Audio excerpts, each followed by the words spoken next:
Today's video dedication is for Whiskey Jack. Anikthea versus Stonebrow, Alesha and Eomer. A 2-lander... Herald of the Pantheon makes things cheaper, but yeah, we want at least 2 of our 3 colours really, so I'll have to mulligan this. Okay, and into a 1-lander, so we're going down a card apparently. Into another 1-lander in classic Magic Online style. Okay, down 2 cards here. Don't seem to be able to get into any colours for some reason. Yeah, mulligan again. Into another 1-lander. Mulligan again. Alright, and it took a while, but got there eventually. 3-lander with some actual colours. So now we have to put 4 cards on the bottom. Let's go Nyx Bloom Ancient, Seal of Cleansing, and we'll put the Temple Garden away. And then it'll just have to be the Nyx Weaver. So we're starting with 3 cards in hand. Awesome. Soul's Attendant from the Boros player, and a turn 1 Soul Ring from the Gruul player. So if we can get into a cheap enchantment here, it would be good. I don't mind. Yeah, we can shock that in, so let's just go for the Triome here. Being able to play an enchantment into the Sithis would be great, although I wouldn't be surprised if my opponents remove the Sithis as soon as we get it down. The Metallic Mimic enters and names humans, so obviously we're looking at human tribal with the Eomer, and Soul's Attendant getting rowdy towards the Alesha player. Stonebrow throwing out a Bow of Nylea now, so the attacking creatures are going to have Death Touch. Alright, just drew into a land, but takes us a step closer to our commander at least. Let's throw out the Sithis here and pray that it manages to stick. Coppercoat Vanguard into play. Gonna give other humans +1 to power and ward 1. And this time the damage goes in towards Stonebrow. And then we see a Thriller possibility from Alesha, who played that before a land, so might be missing a land drop here. Discarded a Shrieking Mog. Alright, and then going through to the end step, so also could be just trying to keep 8 cards in hand in order to discard, and that's his only means of discarding to reanimate with Alesha maybe. And it's a Vile Entombment that he gets rid of. And the Gruul player plays out a Goreclaw. Okay, and there is a Braids Arisen Nightmare, so yeah, we don't have to sacrifice something to it. Let's just go for a Bayou here and we can drop the Braids and maybe make use of it at some point during the game. Could sack the Sithis here, I suppose. We're going to have to get into 3 enchantments in order to draw the same number of cards from Sithis. So I imagine we just draw 3 here. We definitely get 1 from Alesha. Alright, managed to get rid of the Soul's Attendant, but we're going to get into a Karmic Justice into the Sithis, so obviously we didn't know that, maybe could have held on to that. Got a Sarah's Sanctum as well, which is now useless with no enchantments in play. Soul's Attendant immediately being replaced by the Warden. And then a Swords to Plowshares, a main phase Souls to Plowshares, weirdly. Going on to the Braids, so yeah, he's just trying to clear the way, getting through to us. But yeah, that's a very hasty Swords to Plowshares there. He could have waited a turn cycle and then used it at the end of my turn before his starts, because we weren't going to make use of the Braids there, and I don't see that it's too important to get this damage off on me here. Some more looking for lands, a Faithless Looting for Alesha. Discarding a Jaya Ballard and a Ravenous Chupacabra, managed to get into a land, which takes him into an Arcane Signet.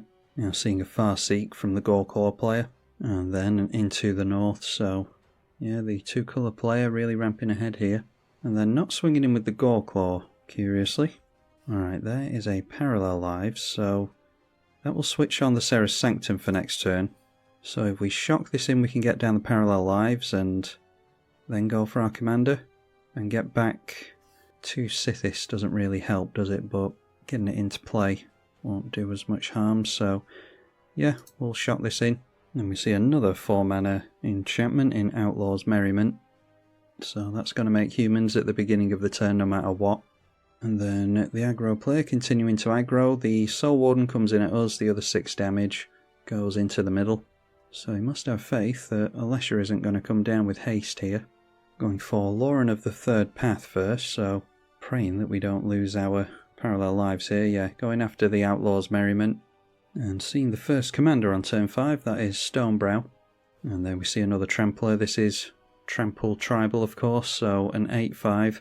Nothing with haste though, so it's just the Goreclaw that stands to be able to swing in here. Alright, I'm not sure why you'd build Trample Tribal and get Anthem effects and stuff like that in play and then not swing in. The Goreclaw's missed out on a lot of damage so far. Alright, a Yavimaya means that even after a Wrath, the Serra's Sanctum is going to be able to tap for mana. I don't think we need to worry about fixing anyone's green mana here, so should be fine to get down the Yavimaya. So we'll go for our commander here, and once again we're going to pray that we actually manage to land it. If our opponent here can sacrifice the Lauren, they'll be able to reanimate it quite soon. Soul Warden gaining a life, the Sithis coming back from the bin. Obviously only get to keep one Sithis because it's legendary, so just need to hope that we manage to keep this board state intact now, because we can get in some means of dumping our enchantments into the library or into the graveyard, then should be able to get something going, especially with surplus mana from the Sanctum. Alright, another Lauren, so I imagine that's definitely pointed at some of our stuff. Seen a decent amount of interaction this game. Haven't been able to get down the Karmic Justice, unfortunately. Oh wow, and well, it's not the Parallel Lives at least, but I've played a few games with this commander. I wasn't that bothered about it at first, but when I built it I was actually quite excited for playing it, and a lot of players are really scared of Anikthea. She eats removal as soon as she enters, and now these two go back in at the Mardu player. So throwing the Lauren in the way, I'm not sure about giving our opponent access to Lauren in the bin, although Alesha reanimating Lauren doesn't really affect this player. Yeah, and like I said before, can sacrifice the Lauren anyway, so there's a Deadly Dispute, able to draw some more cards, not going to get rid of the Soul Warden that he was blocking against, and offends a Kintree Spirit from the Reanimator player. And now finally seeing the commander Alesha. So 2 mana held up, might be able to get down a Greaves or something. And Anafenza putting a plus counter on the commander, making it more easy to swing in with that. No means of haste on it though, just with 4 cards in hand holding up 2 mana. And you'll never guess, another trample creature. This one has Myriad and 8/6, and that is Caller of the Pack. And then a Gem Raiser, which I assume is going to mutate here, so are we going to eat even more removal? I mean, it's only us that they can target with this, surely. Okay, not mutating it, curiously. Just playing it as a trampler with reach. So plus counter, thanks to the Bow of Nylea, goes on the commander, and finally swinging in. Gonna go in over at the life game player over there. So +2/+2 on each of the creatures means that this is 10 power with trample and death touch. Not holding up the regeneration on that though. And a 7/7 commander. Alright, so now going just south of his starting life total and to 7 commander damage. Alright, Seal of Primordium is good. That means that we can go for the Seal of Primordium first to save mana, because we're obviously going to draw to the Sithis here.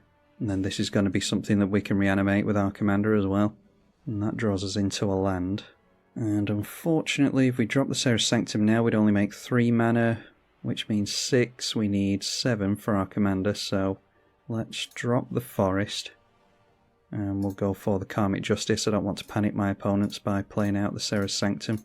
Alright, and there's a Sphere of Safety, which could come in handy this game as well. So next turn, hopefully we'll have 4 mana to the Serra's Sanctum, 5, 6 and 7, so 3 left up, so we can't go for Sphere of Safety and our commander. But yeah, we've dug a few cards down thanks to the 2 commanders here. Not quite going off, but we're doing better than we perhaps should be when we only started with 3 cards in hand.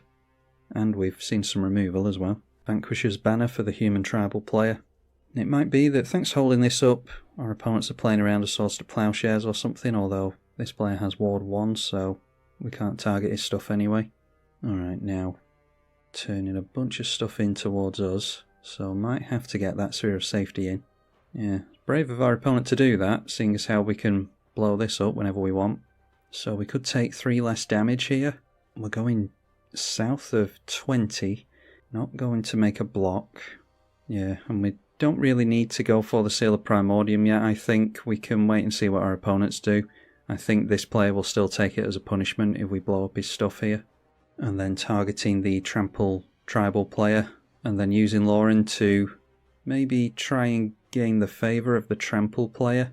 Eomer probably swinging in at us to try and show that the Stonebrow shouldn't be swinging in over there. And now Alesha correctly, I think, swinging in towards the left. I think we should all be focusing on Eomer here. He's proving to be quite strong. And is going to reanimate the Lauren of the third path. So maybe that will blow this up, which is another good reason for us to have not used the Seal of Primordium. So the Lauren enters, and Offenza will put a plus counter on it. And yep, the Lauren goes after that thing, so that's good that we can hold on to our seal. And then following that up with a Smothering Tithe, that's a damn good target for the Seal of Primordium. Rather do it on my turn though, because we can play the Sanctum and tap for an extra mana if this thing is still in play. And now a 3 visits, so just missing the Nature's Law now, I think. Maybe throw Rampant Growth into the mix as well. Okay, tapping down a bunch of coloured mana into the Hellkite Tyrant, which will be great with the Smothering Tithe. Didn't tap the Sol Ring into it, curiously. No haste on that thing yet. Could steal away the Metallic Mimic. Take away some buffs from the human player as well. And then just using the Sol Ring mana to use the Bow of Nylea. I imagine they could have saved some green mana there and held up the regenerate on the Sylvos. Don't seem to be all that bothered about regenerating that thing. So we just need to pray that they don't turn in sideways towards us here. Looks like they are concentrating to the left, not being manipulated by that card draw from Lauren. We are getting Goreclaw. These two are swinging in down the middle, and then Sylvos and the Commander going into the left, so it's a +1 buff from Goreclaw to everything. And then Stonebrow gives +2/+2 to each of the creatures, and we've got the Myriad from this yet. So we are taking a big hit here. Alright, so we plummet down to 5. And yeah, the other players at a low life total as well. 10 over here, 7 for the Eomer player. So I think we need to rely on a Sphere of Safety as best we can, although this player does have a lot of mana. Maybe going after the Sol Ring here would be the thing, with the Seal of Primordium. Alright, not going to pay into the Smothering Tithe. There's a battle at the Hell Vault, so we could get rid of something relevant with that. So if we went 1, 2, 3, 4, 5 for the Sphere of Safety, we'd have 1, 2, 3, 4, 5, 6 mana, so we could just tap out into both of these. That would make more treasure mana with the Smothering Tithe, but I think we just need to concentrate on the Sphere of Safety play and could maybe exile the Smothering Tithe with this. Alright, so let's play the Sphere of Safety and hope that we don't draw into anything better that we'd wish we'd held up the extra mana for, because we're pretty much concentrating on all white at this point. Alright, a Seal of Doom isn't terrible, so then we'll throw down the Serra's Sanctum, tap that down for white mana per enchantment we control, which is 5, and then into 6 for Battle at the Hell Vault, and then Sithis draws us into a Plains. We'll actually target this creature because it doesn't have ward, it's each other creature has ward. Smothering Tithe, and all this player has to do is turn in sideways and take us all out next turn, so we should be able to pay for the Sphere of Safety. I think I'll just take away the Myriad creature, because we can blow up Sol Ring with the Seal of Primordial if we want to. So yeah, say done there. Alright, and let's pass it at that. Like I said, we need to remember the Seal of Primordium, maybe for the Sol Ring. Maybe our opponent will tap down a bunch of mana at the first main phase, and then we can blow up the Sol Ring and he won't have the mana in time for combat. Just playing to my outs here, as loose as they are. Finally seeing Eomer, King of Rohan. And that is a 6/6, so deals damage to any target when it enters, and goes after us. Our opponents have not gone easy on us. We started with 3 cards in hand, and yeah, they did not go easy at all. Alesha doing something in response, just floating the white mana for whatever reason. So we're reliant on Alesha at this point to deal with the Trample player. Alright, and then using that Swords to Plowshares, so I wanted to make sure that the damage would be dealt to us before he went for this. Which it would have been anyway, if our opponent had gone for the Swords to Plowshares. The damage still would have resolved and been dealt to us. Then Lauren being tapped and again allowed the Trample tribal player to draw a card. This is the player that's about to win, so not sure why he's giving that player a card. He should be targeting it over here really. Trying to get this player into some kind of board wipe. It's noteworthy that we have become the Monarch as well, but that's only of use to us by the end of our next turn.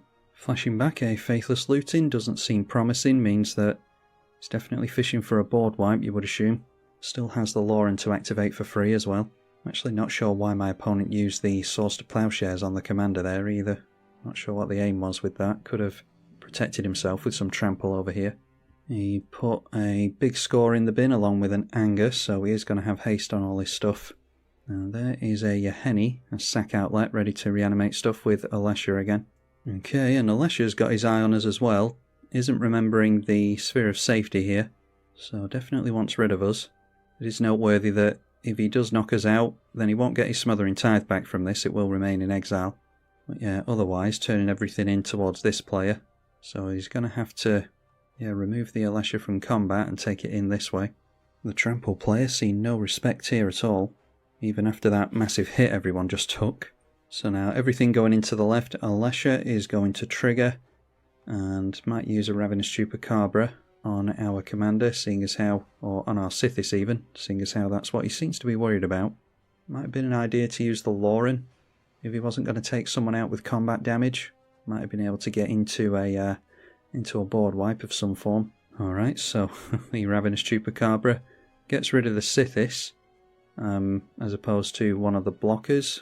And it's a plus counter on the Chupacabra as well, thanks to the Anafenza. So now it's going to cost 2, 4, 5 in order for this player to swing in at us, which he can easily afford. And even less than that if we blow up something of his with the Seal of Primordium. So I think we just leave it and wait for someone to take us out.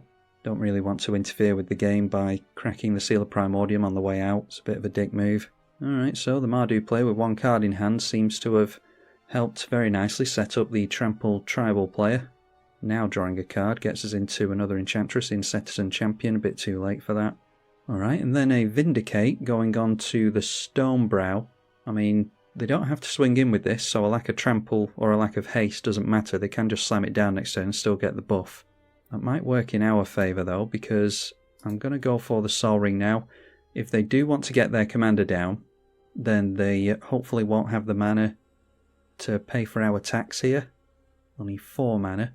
So that's 11 mana in total with the tax to attack us and replaying their commander. Alright, so they did make a land there, and yeah, they can get straight back into their commander, and even without a land drop, which they did make, they could afford the tax on us anyway. So yeah, that player scooping. I'm not sure why I used the swords on the Eomer over here. Xenagos coming into play now. The trample player has just been handed the game here, really.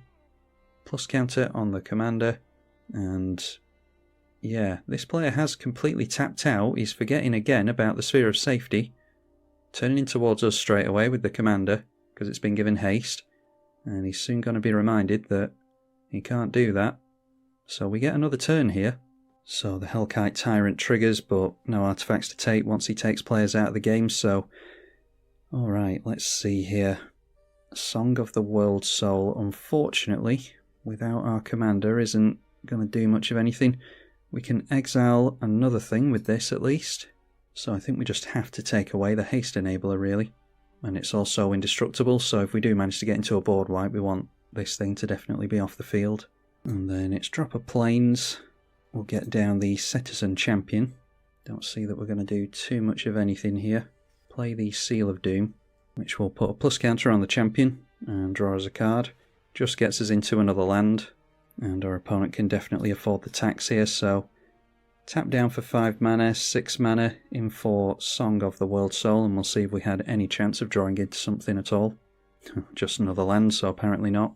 Now we've got 1, 2, 3, 4, 5, 6 creatures. They've got 4, 5, 6, 1, 2, 3, 4, so yeah, they can actually only swing in with 1 creature here, and we should be able to blow it up with the Seal of Doom. We are still the Monarch, so we draw another card. We might get another turn here.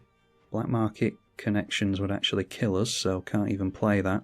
And our opponent going straight through to combat here. Can regenerate, so he's finally holding up the regenerate shield apparently. +2/+2 on that until the end of the turn. We'll make them use an additional mana to regenerate this thing. Alright, so that's them pretty much tapped out.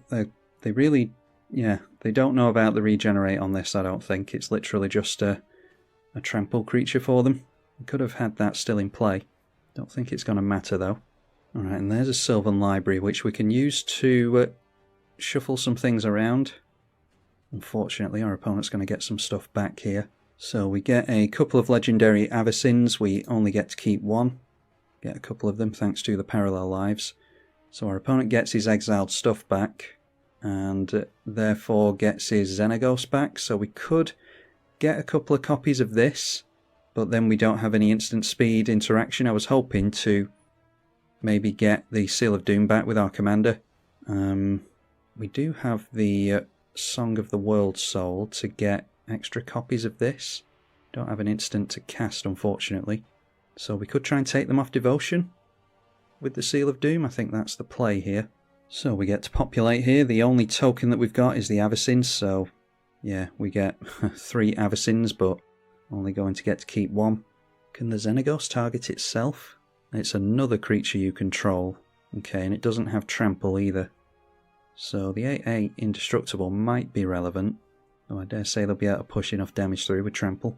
So our commander enters. Let's target the Seal of Doom, draw a card with the Cetizen Champion, gets us into another land.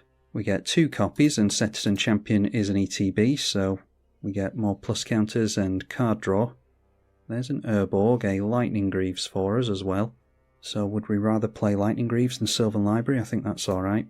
And that means that we get to populate, so we'll go for the Seal of Doom. Populated means that we get another couple of copies. And well, we're just drawing into a whole bunch of lands now. So Lightning Greaves can go on to the Avacyn, should be fine. This does have Vigilance, doesn't it? Yes. Noteworthy that they do have a Reacher, and they've got this as well. But I think we do need to start trying to deal some damage and get rid of some stuff. So let's just try and fix our black mana. We'll go for the Urborg. And we don't have to put life into the Sylvan Library, so we can just use it to look at the top cards next turn. And obviously we're going to populate here as well because we're casting a spell. So populate, Seal of Doom again. Now we've definitely got enough to take them off devotion. The only problem is if they windmill slam a giant creature and give it a massive buff with Xenagos, but hopefully we'll be able to blow that up anyway. 1 mana off Heroic Intervention, unfortunately. Teleportation Circle with our commander could be good. And a Binding of the Old Gods. Eventually we're getting into some relevant stuff here. So now let's swing in. I don't particularly mind losing the Cetizen Champion, I don't think. Although they just chump block with the Xenagos, don't they? So just go in with the Flyer. Don't know if our opponent can even afford to swing in now. We've got 2, 4, 6, 8, 10, 11, 12 enchantments in play. Yeah, and our opponent's only got 10 mana, so getting rid of that Soul Ring before was relevant. Seems as though our opponent is just roping out on us. If we win this, it will be one hell of a comeback. But we've come to get used to those on this channel, haven't we? Yeah, our opponent's asking us if we can win. I mean, I don't know yet, because we're teetering on 1 life and you're not passing priority. So I'm hoping my opponent's not going to be a baby about it. He was playing reasonably fast all game, and then when he's got half a chance of his opponent pulling it back from the brink, he's suddenly gone AFK on us. Alright, and our opponent just decided to time it out like a massive baby. So, yeah, that's a real shame to end it like that. I would like to have actually played the game out for a few more turns and see if we could actually have taken it from our opponent. I think we would have done. We don't have too much life gain in the deck, but yeah, we weren't getting into any kind of tutor or anything. We've got True Conviction, which is a good one, but yeah, really just controlling the game from here as best we can. Can get a bunch of blockers in with Sigil and the Hallowed Haunting. Blow up some more stuff with the Binding of the Old Gods next turn. Flicker our commander with Teleportation Circle. Probably gets us into battle at the Hell Vault again to exile more of their stuff.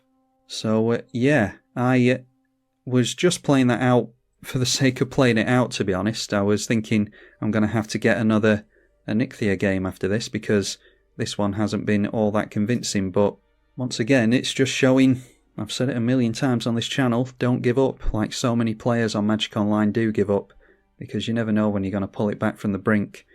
I'll probably get another game in with Anikthea, because like I said, this one wasn't all that convincing, and I am really looking forward to playing more with her, but yeah, somehow we win this one.